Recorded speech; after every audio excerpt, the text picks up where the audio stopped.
जिरगा कौमी इत्तेहाद बराए हादसात सऊदी अरब रफ़ा रीजन की काबीना का इजलास सुप्रीम कौंसिल के मेम्बरान जनाब मलिक मूसा खान और मरकजी जनरल सेक्रेटरी जनाब कारी बख्त मोहम्मद खान की ज़ेर सदारत मुनक्किद हुआ। इजलास में खुसूसी तौर पर जिरगा कौमी इत्तेहाद सऊदी अरब के मरकजी सदर जनाब मलिक मोहम्मद इकबाल खान ने सकाका अलजोफ रीजन की इलेक्टेड बॉडी के साथ शिरकत की। अरअर रीजन से चेयरमैन अली रहमान ने साथियों समेत शिरकत की।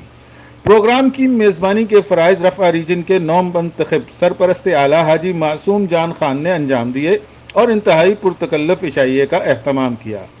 प्रोग्राम में रफ़ा रीजन की काबीना के इंतखाबात के लिए वोटिंग का इंतज़ाम किया गया था, जिसके ज़रिए रफ़ा रीजन की काबीना मुंतखब हुई। जिरगा कौमी इत्तेहाद के मरकजी सदर जनाब मलिक मोहम्मद इकबाल ने नौ मुंतखब काबीना से हलफ लिया और खुलूस से दिल से ज़रूरतमंद मुसाफिर भाइयों की खिदमत का अहद किया।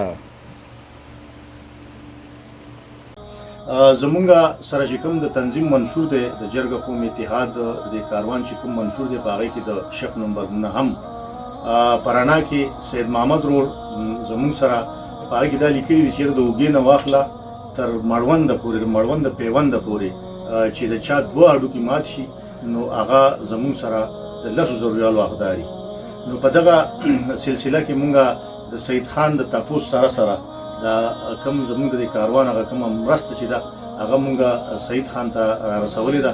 زه د خپل څومره چې زمونږ مشران دي د هغو زه په خصوصي توګه نومونه به زه واخلم. مختصر زما خواته ملک باچا امین خان منبر صاحب ناست دی، داسې پکې بیا زمونږ محترم چیرمین صاحب علي رحمان خانجي، بیا داسې ټول چې څومره زمونږ د سکاکي ملګري دي د ارن چې راغلي دي هغه ټولو ته لکه زمونږ د ویډیو به بیا اوږدېږي نو د هغوی ډېره مننه کوو.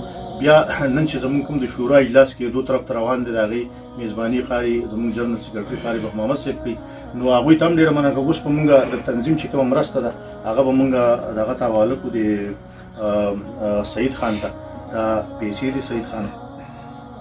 بسم الله الرحمن الرحیم.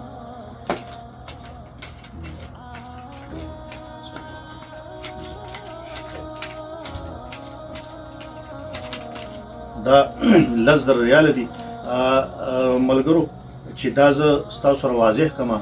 دا کومه مرسته چې اوس دا مونږ د دې له چنده د چندې مونږ اعلان نه دی کړی.